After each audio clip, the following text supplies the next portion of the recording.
Hi there. Thank you very much for playing The Beginner's Guide. My name is Davey Reedon.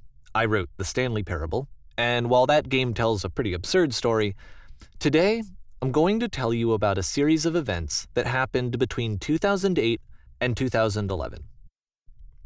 We're going to look at the games made by a friend of mine named Coda. Now, these games mean a lot to me. I met Coda in early 2009 at a time when I was really struggling with some personal stuff, and his work pointed me in a very powerful direction. I found it to be a good reference point for the kinds of creative works that I wanted to make. So just to start you off, this is, I think, the first game he ever made. It's a level for Counter-Strike. You can walk around here, by the way. And mostly it's just Coda learning the basics of building a 3D environment. But what I like is that even though he starts from the simple aesthetic of a desert town, he then scatters these colorful abstract blobs and impossible floating crates around the level. And of course, it destroys the illusion that this actually is a desert town, and instead this level becomes a kind of calling card from its creator. It's like a reminder that this video game was constructed by a real person. And it kind of makes you wonder, what was going through his head as he was building this? This is what I like about all of Coda's games. I mean, not that they're all fascinating as games, but that they are all going to give us access to their creator. I want us to see past the games themselves. I want to get to know who this human being really is. And that's exactly what we're going to do here. So, it's 2008, Coda starts making these games, and he never releases any of them. He doesn't put them onto the internet, he just makes them and then immediately abandons them, and they sit on his computer forever. And I think he really understood this image of himself as a recluse. At one point, he jokingly renamed his computer's recycling bin to Important Games Folder. So, this was just how he worked. He tended to crank them out one after the other without even really pausing to try to understand what he had just made, until suddenly one day, he just stopped. In 2011, that was it. He made his last game, and then he hasn't made another one since. And that's why I've taken this opportunity to gather all of his work together, is because I find his games powerful and interesting, and I'd like this collection to reach him, to maybe encourage him to start creating again. And if the people like you who play this also happen to find his work interesting, then I'm sure it'll just send that much stronger of a message of encouragement to Coda.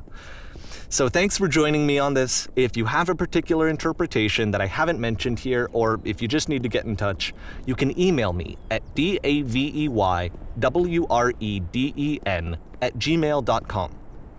Okay, that's about it for introduction. Let's take a look at Coda's first proper game. As each game is loading, I'll show you the date that it was completed. This first one was made in November 2008.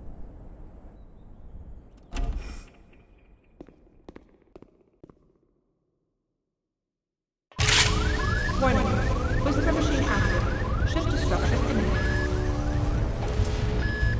This game is called Escape from Whisper, and it's one of the more generic games you'll see from Coda.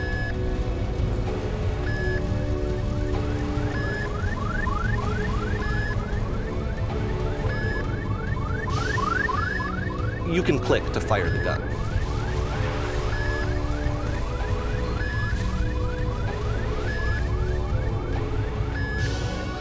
Security call breached. Hostile alien life forms inbound. It kinda looks like this game was abandoned mid-development. For instance, you have this gun, which you'd think would indicate that there are supposed to be monsters or enemies somewhere, but then clearly there are no enemies anywhere. You can't even reload the gun when you run out of bullets. But ultimately we don't really know. Maybe Coda thought that actually it was complete the way that it is. And I think that we should talk about his games for what they are, rather than for what they're not. Enemy force neutralized. Begin ship evacuation. I love how you can see the bottom of the universe from this room.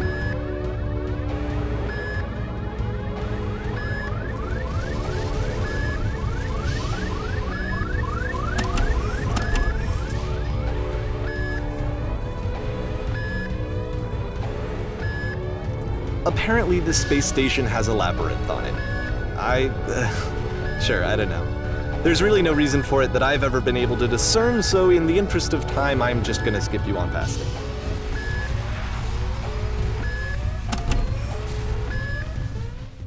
This is the part that's interesting. The game has this narrative about the whisper machine and how it has to be turned off, and then you get to the engine room. Hey, you there, in the engine room. You could save us all. That beam is powering the whisper machine. We could disrupt it by introducing a great enough heat signature. If your body could stop the beam. It's so much to ask, but for all of our lives, would you do it? Could you give yourself?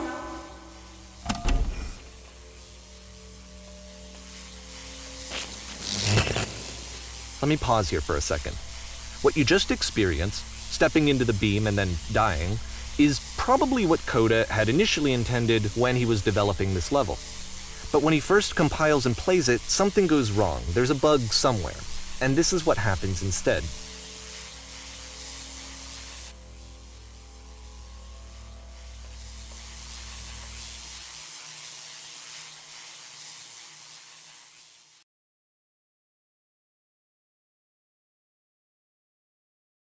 The beam causes you to start floating. And this is an important moment for him. Because yes, this is technically a glitch, but Coda identifies something human about it, like how small it makes you feel in the face of this larger chaotic system. Or this floating could be the afterlife, a peaceful place, juxtaposed against all of the hysteria that you've just had to traverse. I don't even know. I have no idea what he was thinking, but what's clear is that after making this, something lodges itself in his brain. He wants to do more of these really weird and experimental designs. So he stops work on this and moves on to a stream of tiny little games that go in all sorts of directions. Let's go ahead and take a look at the first game he made after leaving this one behind.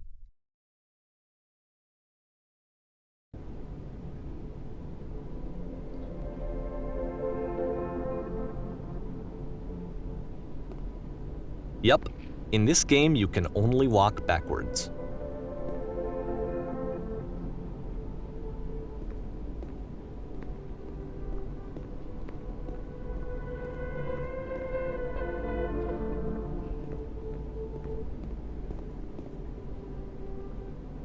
So it's a short and relatively minimalist experiment combining motion and narrative.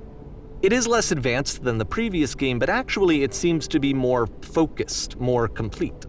Coda's trying to give it a unique voice rather than simply basing it on a pre-existing trope.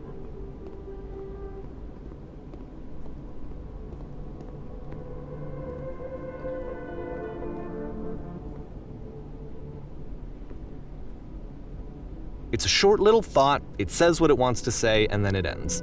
Didn't need anything more than that. Which to me is why it works, because it gets out quick. Okay, next one.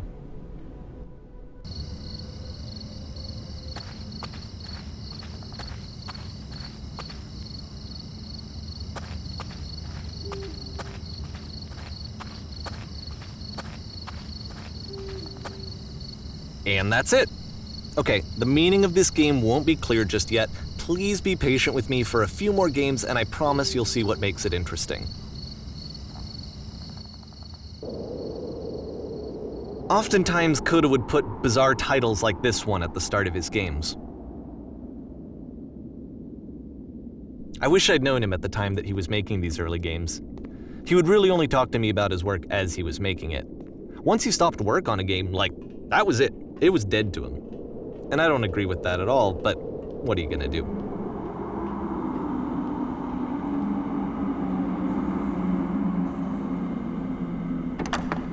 Once you've been slowed to an absolute crawl, the door at the top of the stairs opens. So why, if Coda's not showing these games to anyone, why bother opening the door at all? Well, to show you, I'm modifying the game here so that when you press enter, it'll bring you back up to full speed so you can enter the door for yourself.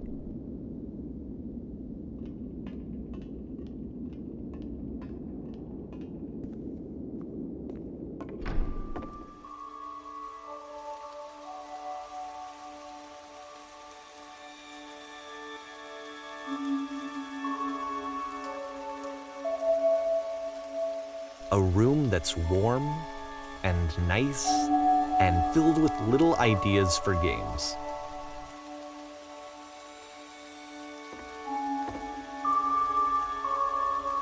Coda would often tell me that he didn't mind if people thought of him as cold or distant.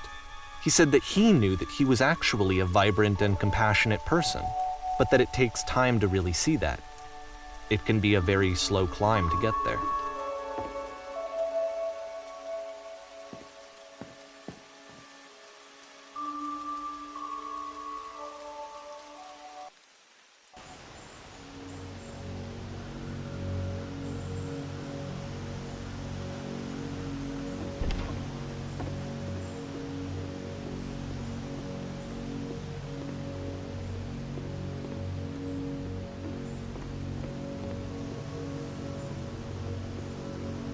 Well, this is new for Coda. It's an actual puzzle.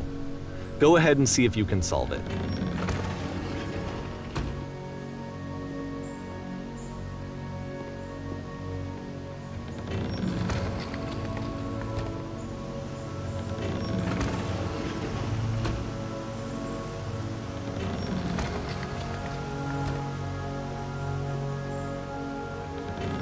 Don't forget that solution, because we're going to see this puzzle again soon. We're gonna see it a lot.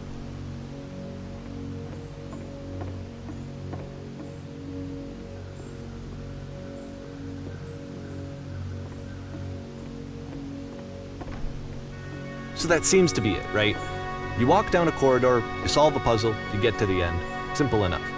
All right, now I'm going to modify the game again so that when you press enter, it'll remove all of the walls from this room.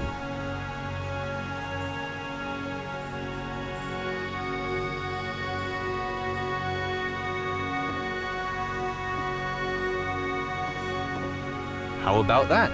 There was more to it than we had any way of knowing. I actually find it funny that this game comes after the Stairs game, since they essentially convey the opposite idea. So, in the Stairs game, a dull exterior concealed a rich interior, and then, in this level, a dull interior hides this fantastic outer world. Either way, I think that the point is the same, is that most of the time you don't get to know what you're missing, or even that you're missing anything. That's not your role as a player. So if your role here is not to understand, then what is it?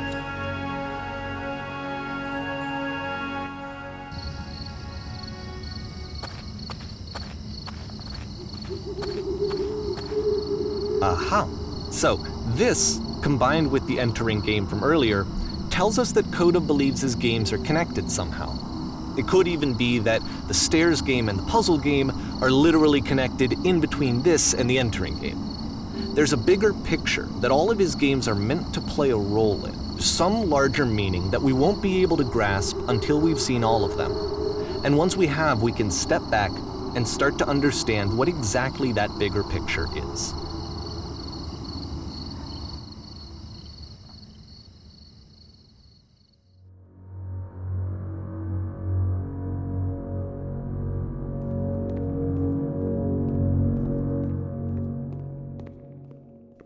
Let's talk about video game development for a second. Every video game runs on what's called an engine, which determines what the game can and cannot do. So in other words, the engine is a set of tools for game development. To make all of these games, Coda is using an engine called Source. Like all engines, Source has certain things that it does well, and it has certain things that it does poorly. One of the things that it does very well is boxy linear corridors. That's why so many of Coda's games are set in these large, flat, empty rooms, is just because he's working with what the engine does well. The tools available to the creator shape what kinds of creative work they're going to end up making. You might consider paying attention to the architecture in Coda's games to notice how they seem to stem from an engine that's very good at producing linear, boxy corridors.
This prison, funny enough, in Coda's original design, the doors stayed shut for a full hour before letting you go. If you don't mind, I think we're gonna skip that. This is something that he and I used to argue about a lot. You know, whether a game ought to actually be playable, whether it means anything if no one can get through it. And I would always defend that, all this work goes into the game, why not make it playable and accessible? And so we just got into heated arguments over it, and there was one time that after one of these conversations, he went home, and a day or two later, he sent me a zip file entitled Playable Games that was full of hundreds of individual games, each of which was just an empty box that you walked around in and nothing else. Believe me, I played every single one of those just to find out if there was like a gag hidden somewhere. There wasn't.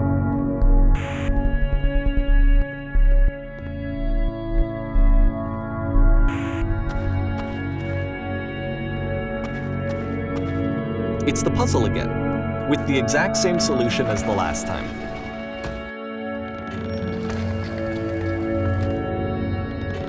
There's still no clear indication of what makes this puzzle so special that Coda is going to return to it over and over. But I promise I'll share with you my interpretation very shortly.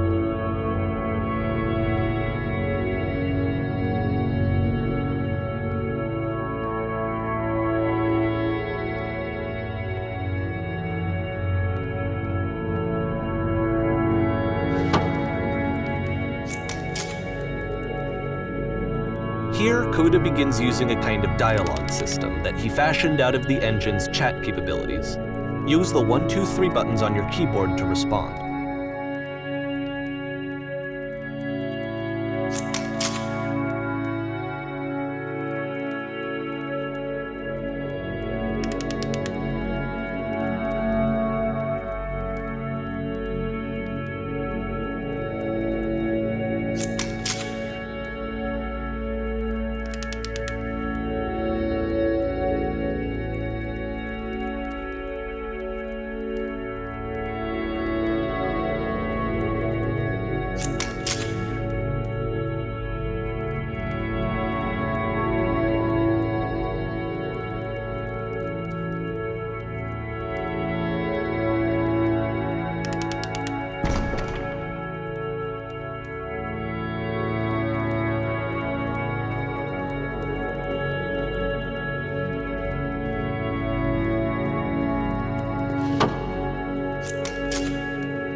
And so we make one last descent down to the final floor of the level.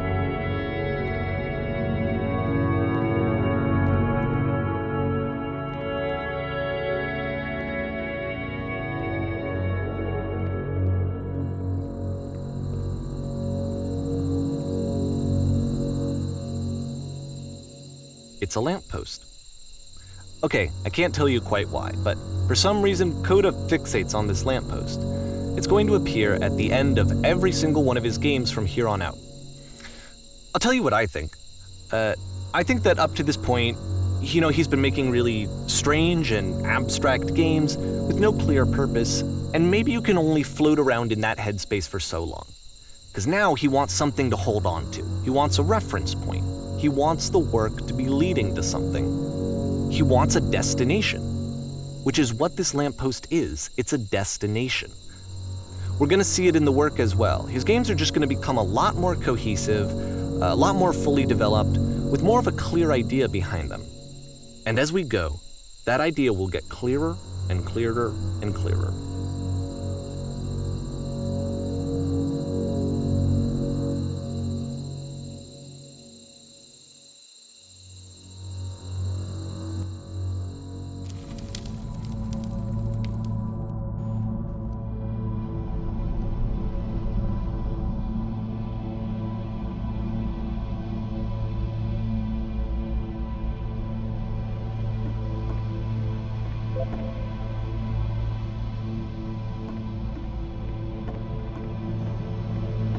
So first off, I'm sure you can deduce this, but this game is not connected to the internet.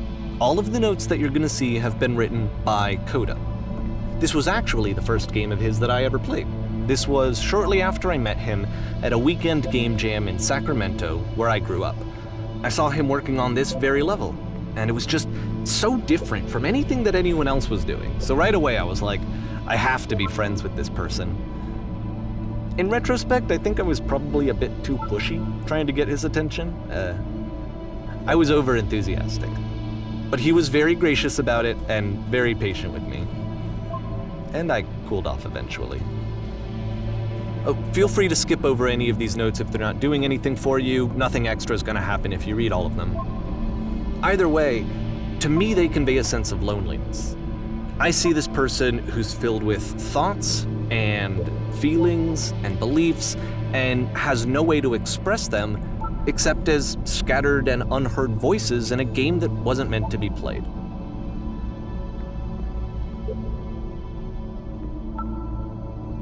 But it's ironic, isn't it, that in playing this game and seeing how alone Coda often felt, that we get to know him better and actually kind of connect with him.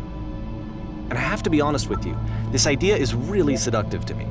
That I could just play someone's game and see the voices in their head and get to know them better and have to do less of the messy in-person socializing. I could just get to know you through your work. I think this is why I always liked Coda's games so much, is because it felt like they let me have that connection. I felt as though he was inviting me personally into his world. And then I feel less lonely too.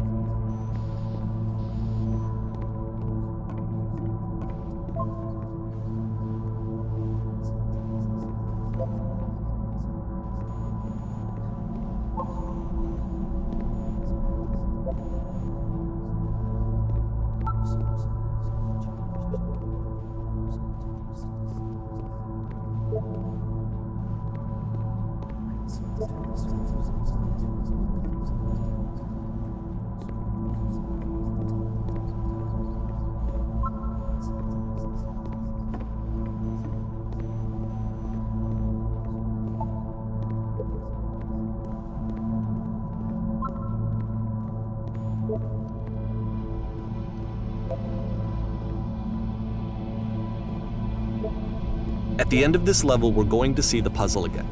And here, I'll tell you what I think the puzzle means. Each of these games represents an idea that was on Coda's mind at the time that he was making it. And the puzzle is a way of closing the door on a previous chapter of his life before moving on to the next one. In each of his games, after exploring a theme that, he might find difficult, Coda can then place this puzzle that he knows has a reliable solution. He understands exactly how it works, and so it gives him a simple mechanism for moving on.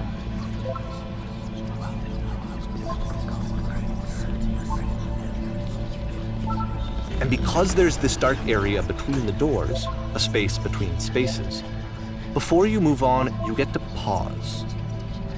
Just for a moment, a few seconds to reflect on and let go of the events that led you here. To step back and connect the pieces together, to grasp at that elusive bigger picture.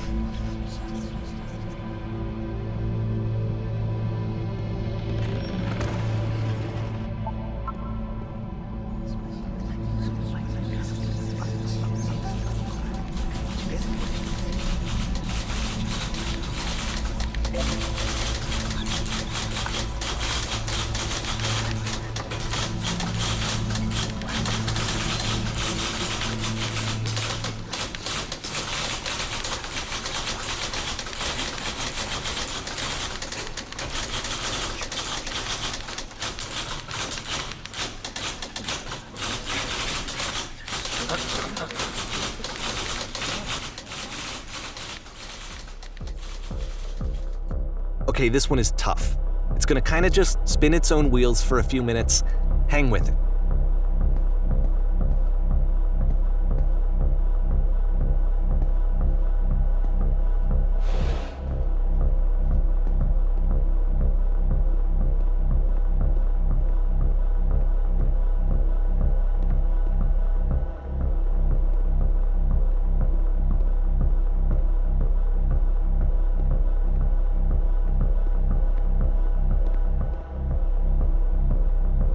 See, this is it, the whole game, and there's nothing that's particularly interesting about it. You just walk to the end of a hallway. Except, for some reason, Coda gets really fixated on this prison that has all of this modern furniture. And I don't know why, but he decides he needs to revisit this prison. He's gonna start over, use the same assets, turn it into something else. Okay, cool, here's version 2.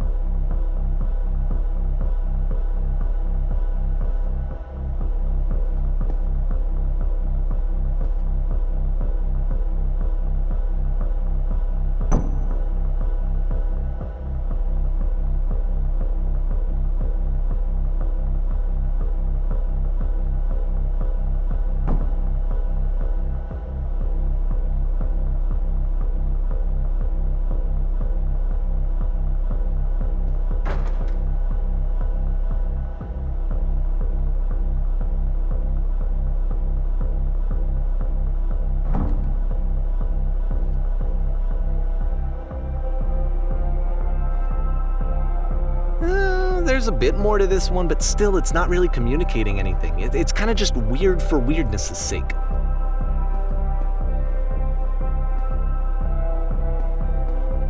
So okay, he throws it out and starts over.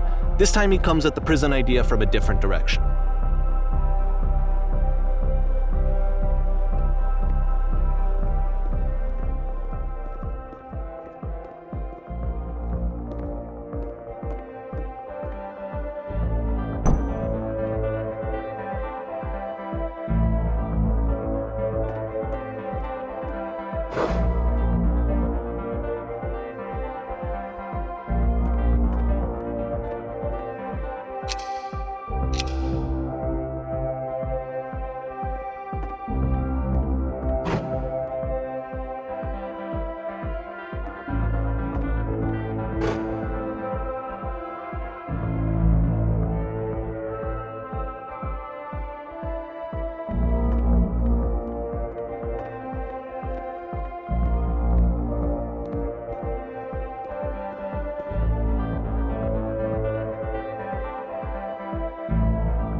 And of course, now the table is gone and you can't begin the chain of events to escape.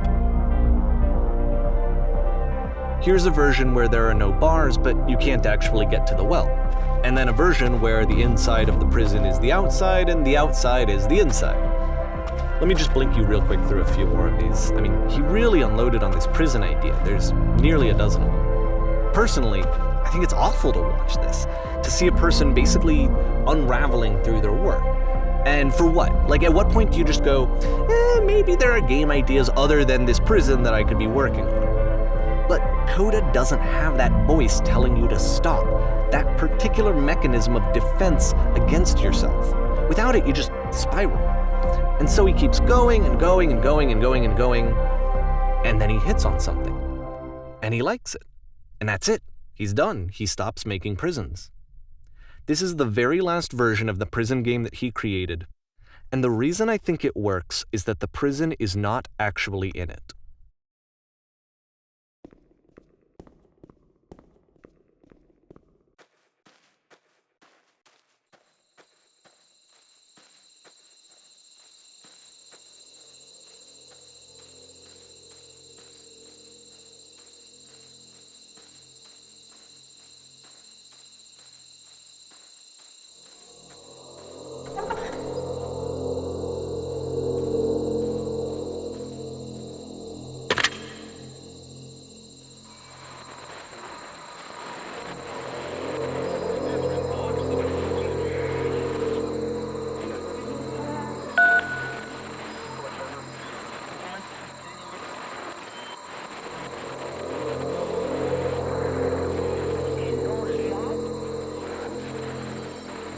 It's a conversation. And so this is what Coda wants, is to be able to talk to someone, to share what's on his mind, and to get some good advice from someone who knows. But the irony is that even in this scenario, you're still talking to yourself. All of these games so far are Coda talking to himself.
I can see why he considers this a fitting conclusion to the prison games.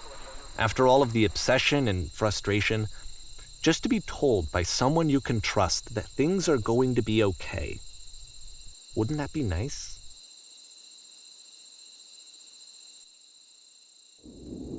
So what would it look like if Coda wanted to make a game about talking to someone other than himself?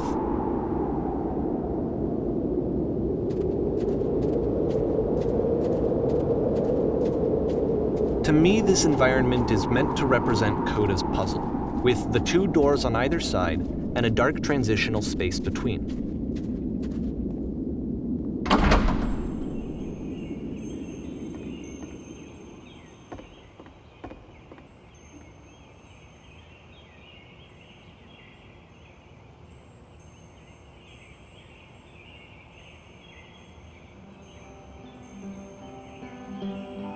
You'll notice that the quality of the art is a step up from previous games, including this new and improved chat system, which he started using from this point on.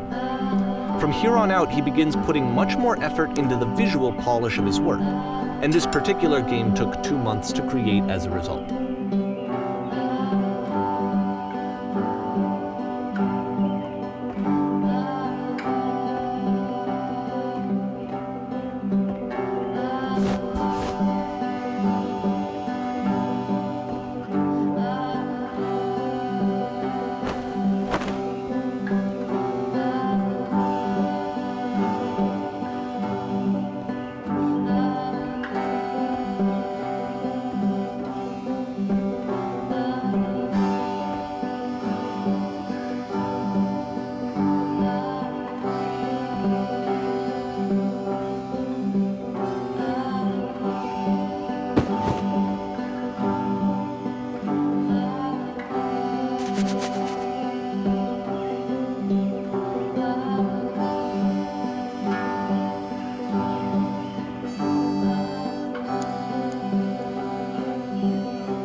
After the intense set of prison games, this house cleaning level almost feels like cleansing.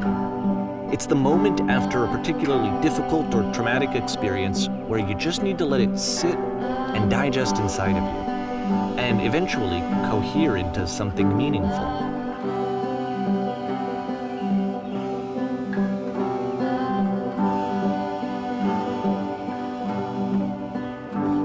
I know that Coda really liked this game. Of all of his work, actually, this was the only one that he called me up to ask me to come over and look at it. This was during a period of a few months where he was like grossly happy all the time, just walked around with a constant smile on his face.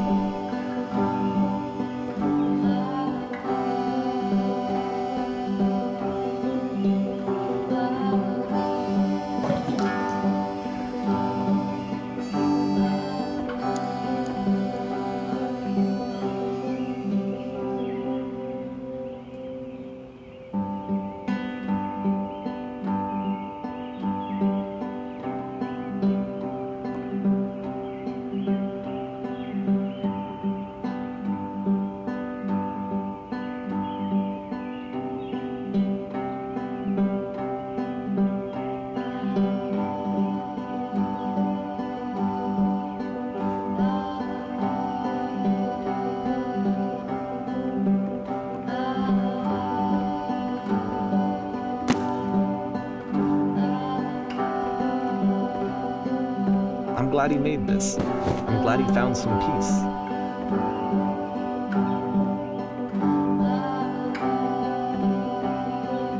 But, of course, it can't last. The music stops, your companion is gone, it's time to leave. The door at the top of the hill is now open as well. Again, you can't stay in the dark space for too long. You just can't. You have to keep moving. It's how you stay alive.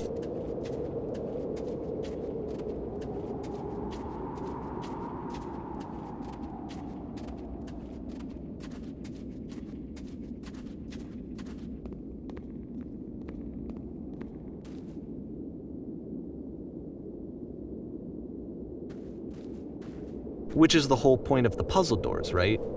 That sooner or later you have to pick up and move. I really thought that was the point of it.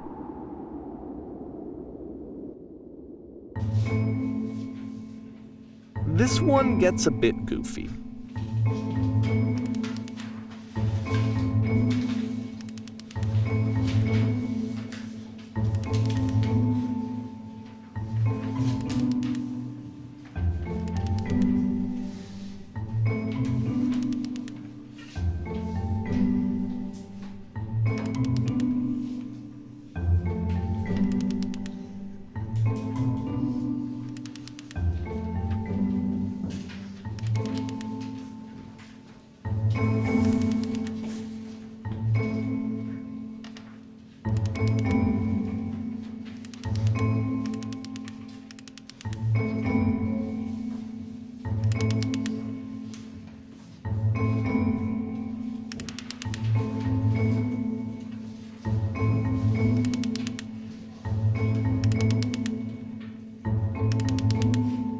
About halfway through the game, the perspective shifts.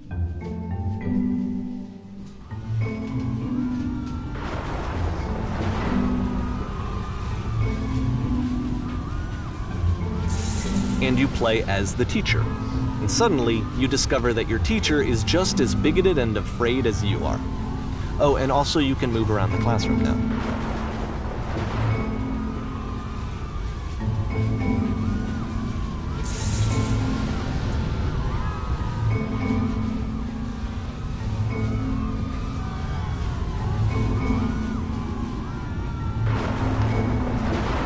I fell pretty hard for this one.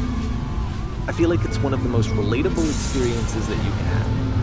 To assume that some other person is perfect and totally fulfilled in every way, and completely miss all of the little flaws that make them painfully human.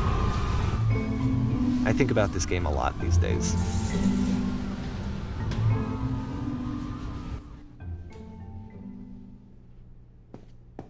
This one took a lot longer than all the others for Coda to make. It was 4 months between this and the last one. That's twice as long as it took him to make any other game before this, and it's not like it's particularly complex, so I remember I found that a little strange at the time.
The game ends with this eerie premonition of what's going to happen next in Coda's life.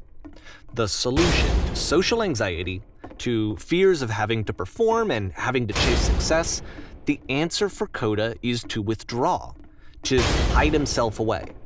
Which is what leads to scenarios like the stairs that slowed you down several games ago, where it just becomes harder and harder to access Coda's inner landscape because he keeps retreating. He just keeps backing away from possible connections to anyone other than himself. And to be honest, I didn't consider it very healthy when I first played this game. It looked to me like he was trying to justify the idea of just disconnecting yourself from the world. And that wasn't what I wanted for him or for his games. Because I feel like a lot of his games are inviting me to connect with this person, to bring him closer. But what can you do? After this, Coda went off and took another 5 months to make a new game.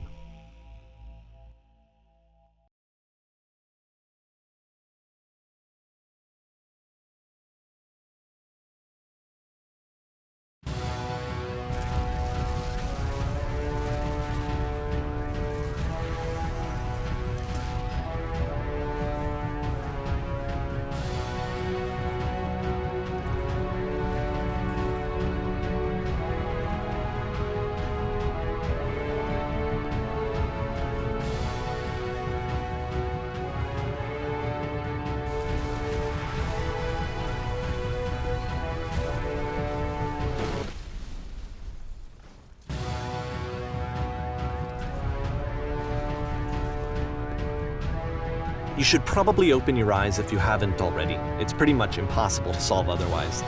And there is a solution, by the way.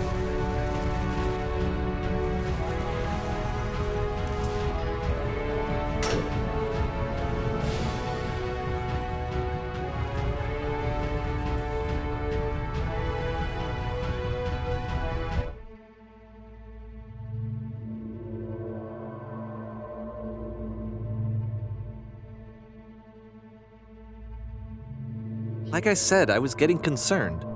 First off, he's never been this explicit in his work about exactly what he's thinking. So where's that coming from? But then even weirder, his work has potentially stopped being an outlet for him. Not like he's having trouble iterating on ideas, but he literally just can't think of new ideas anymore. And in person, he was being a lot more distant than usual. Like, you know how sometimes a person will just deflect anything that you say in order to keep themselves disconnected all the time? It was that kind of thing. Here was the point in my relationship with Coda where I really started to wonder if he needed my help in some way. His games are going to get more desperate from here on out. After this game, it's almost 6 months before he finishes something new.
If the last game featured Coda talking explicitly about his creative frustrations, this one turns it up to 11. Now, put yourself in my shoes playing this. Here's a friend whose work is exhibiting signs of struggle, frustration, anxiety, depression even, and yet still he keeps making games. He keeps throwing himself into the grinder even when he clearly doesn't have the energy for it anymore. Why? What is it for? Because from my perspective at the time and just what I knew of him, this was a result of how isolated he was. He was in his own little bubble, just sitting at his computer all day, not really showing these games to anyone, not releasing them onto the internet, and so he didn't have anyone outside of himself to connect with. He had no outlet to ground himself on.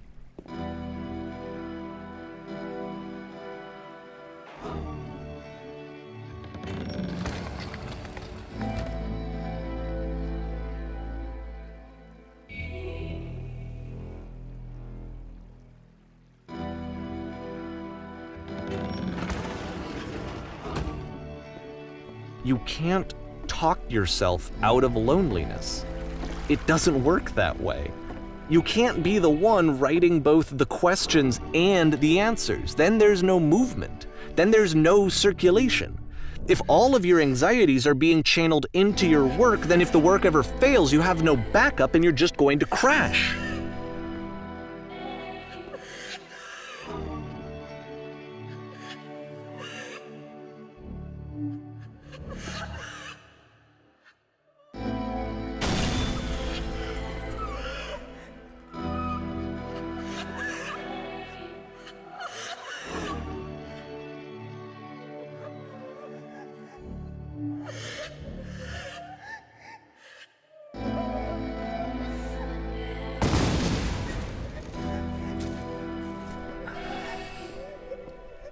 Seeing this game at the time that he made it, it looked really unhealthy. I was watching him do this to himself, and I hated it. I hated seeing him so trapped. It's like, video games are not worth this amount of suffering.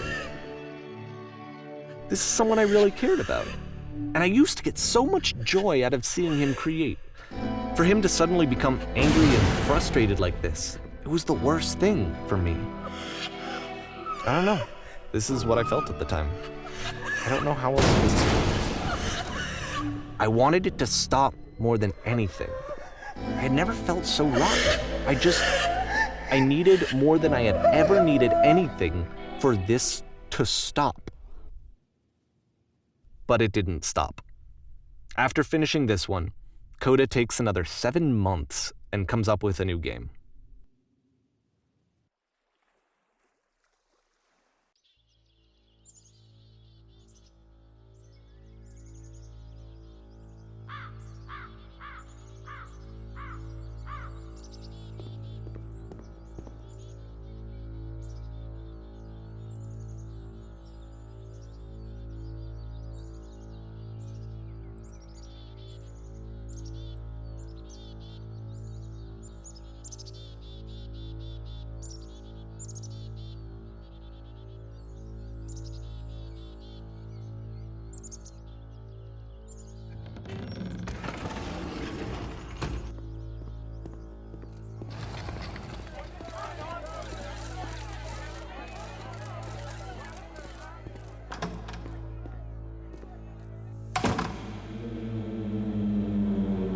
And of course, it's the machine.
So now the work is becoming self-destructive.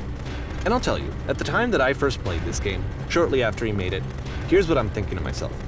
I'm thinking that Code is stuck in his own head, and that it's having a very negative effect on him, and that all he needs to do is just start showing his work to people, to get some actual feedback on his games.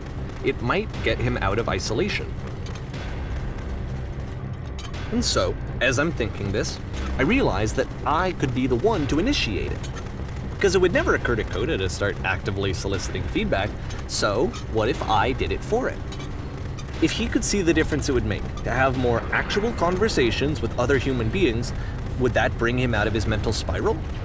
Would it give him confidence in himself? Would it bring meaning back into his work?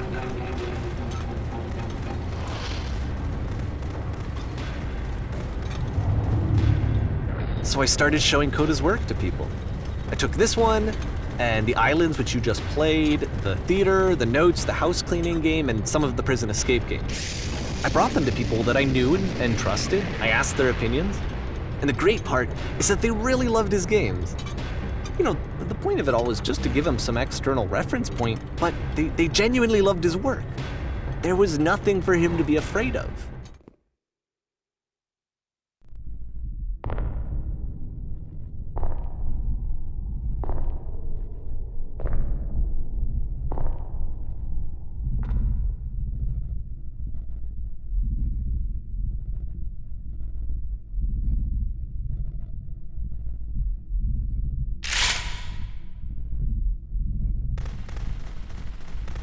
Can you see why I felt like this was the right thing to do? Because it's the thing that I always feel like I need, to be told that my work is good, that I am good. When someone really connects with a thing that I've made, when they see themselves purely in my work, there's nothing that feels better. And I got to give that very same feeling to my friend. I did something, I really felt like I'd done something good, like I was a good person. I felt like there was a friend who was in trouble and was unhappy and maybe didn't like themselves, and I could fix it. If I could give him this gift, maybe I could fix the problem. When they told me how much they enjoyed his games, it was the best feeling. It was the absolute best feeling. It made me feel so happy, so beautifully, beautifully happy.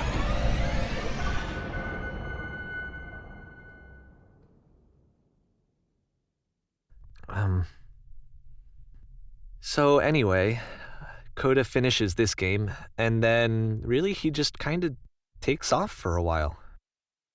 So this is June of 2011, and I didn't hear anything from him for several weeks, I guess. And so out of nowhere, one day I get an email, and it's got a private link to a new game of Coda's. This one is called The Tower, and to my knowledge, it's the last game that Coda ever made. So let's take a look.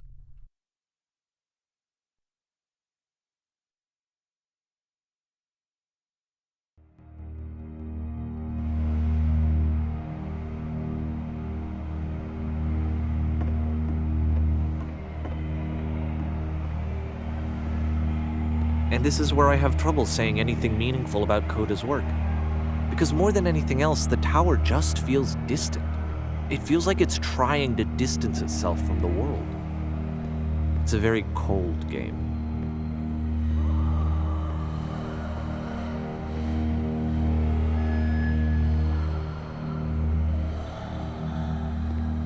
This room actually has a maze in it.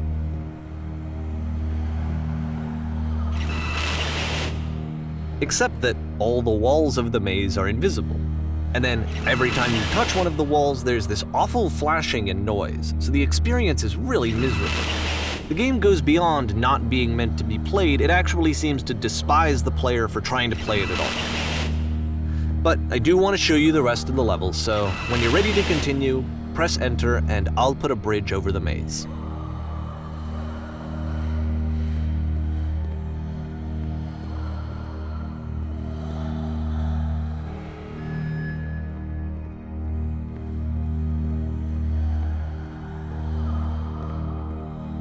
And to be fair, it's not like this is the first game that's needed some modification to be playable.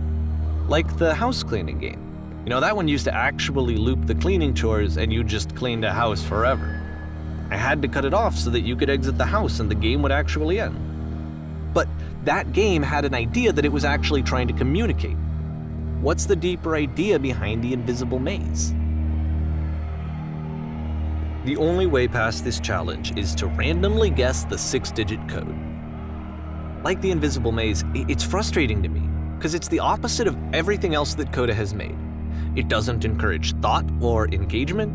It doesn't ask anything of me, except a lot of my time. If I could have reached him during this time, then maybe I could have asked him, but I couldn't. I still don't really understand why this is here. I'll put the code on the ground for you here, though, so that we can move on.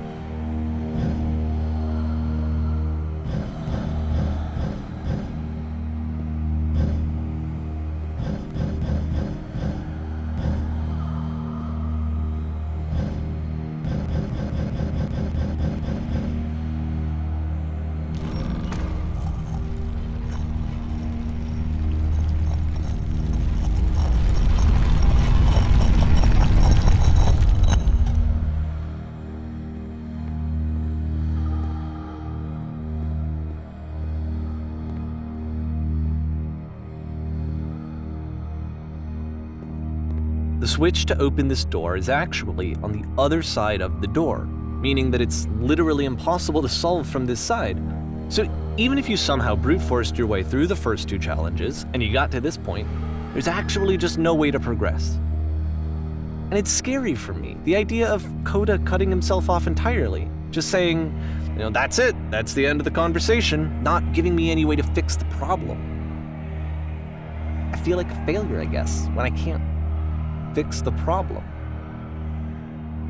But I can open this door for you, so let me do that.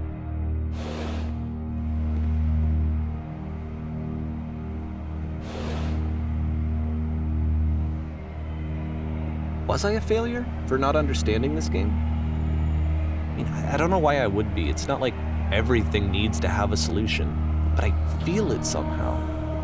I feel like I failed, and I don't understand why. I remember, it's June of 2011, I'm playing this for the very first time, and as I'm playing, I'm thinking to myself, I don't know this person. I have no idea who this person is. It wasn't the guy I knew, it wasn't my friend. I had come to so many conclusions from looking at all of his work up to this point, and then suddenly none of them... I had been trying to, though, that was the thing. For years, I was trying to get to know him, to understand who he actually was and what he stood for. I asked him so many times to please just tell me what his games mean to him. I asked him please to tell me what the 3 dots mean. And he wouldn't. I just felt so strongly that if I could have connected with him, that if I could have somehow made his work my own, that I would finally be once and for all happy. It was that I needed to see myself in someone else. I needed to be someone other than me. But he stopped and left, and it felt somehow like I had failed.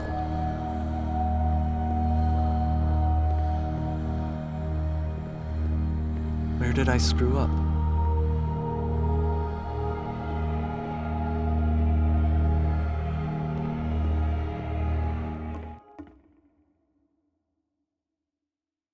I'm the reason that you stopped making games, aren't I? It's because of what I did. I poisoned it for you.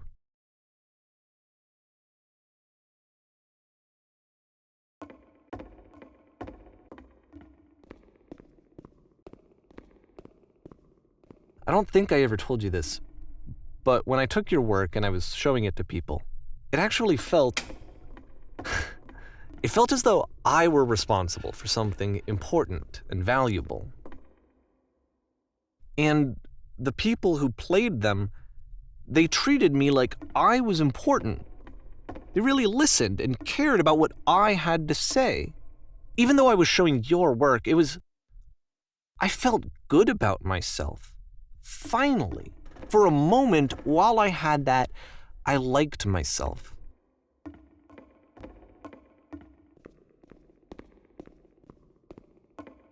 And then you stopped, and I didn't have anything left to show people. I just had to be with myself. And as soon as that happened, there was no feeling at all. Nothing. Less than nothing. What does that mean?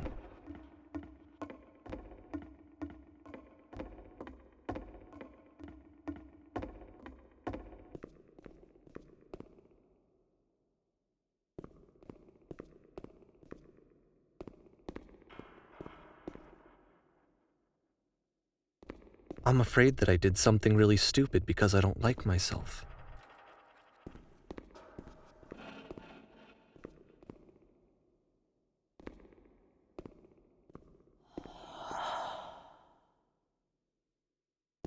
That's why I'm releasing this collection of your work, is because I haven't been able to find any other way to reach you.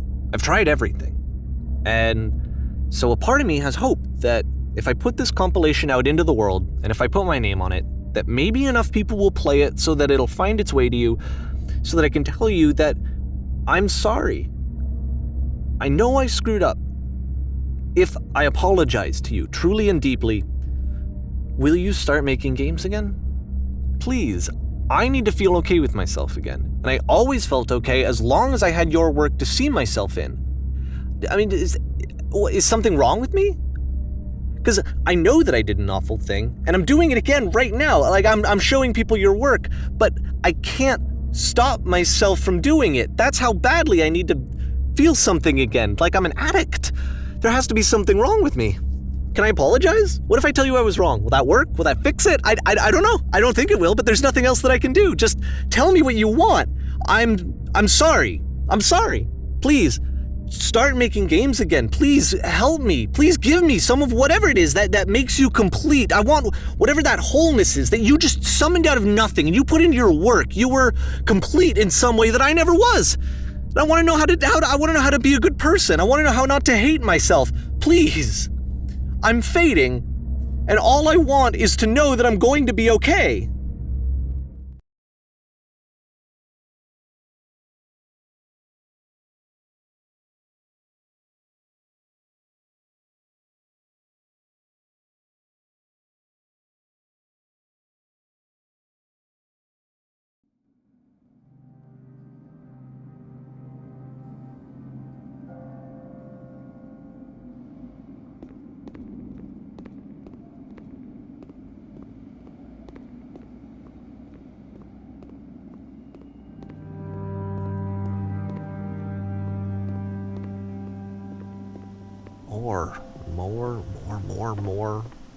More love, more praise, more people telling me that I'm good. Always more. It's like a disease.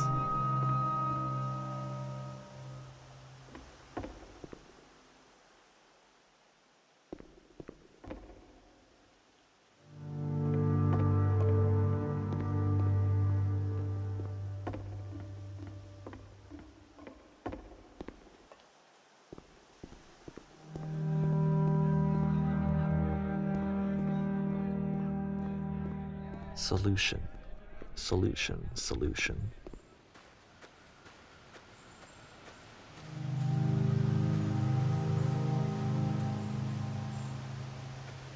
I guess if someone had told me ahead of time that he just really enjoyed making prison games, maybe I wouldn't have thought he was so desperate. I wouldn't have told so many people that he was depressed. Maybe he just likes making prisons.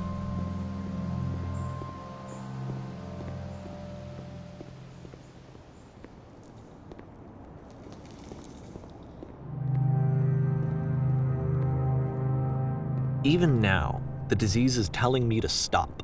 Don't show people what a shitty person you are. They'll hate you.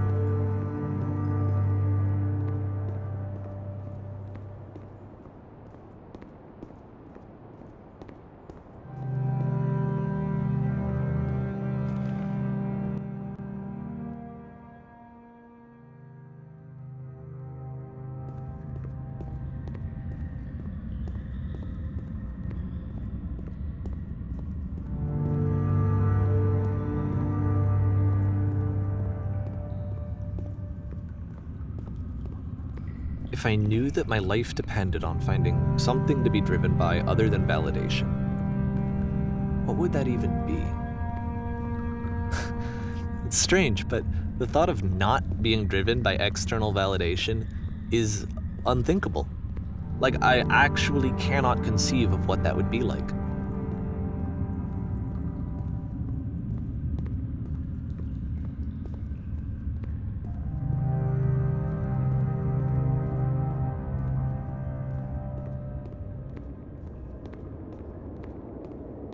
What now?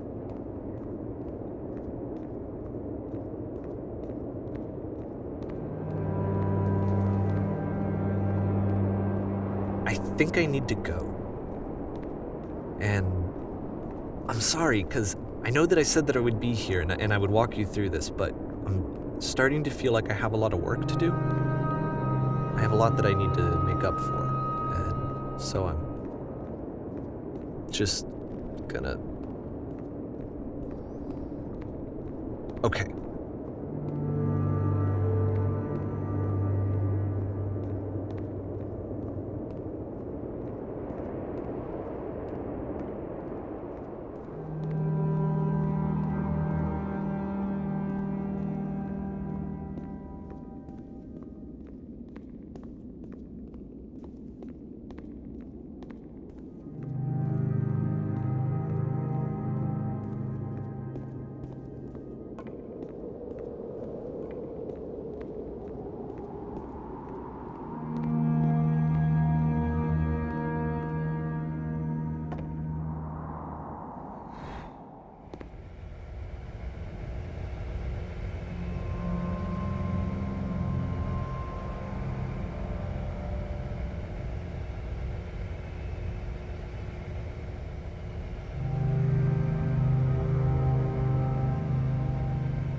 Turn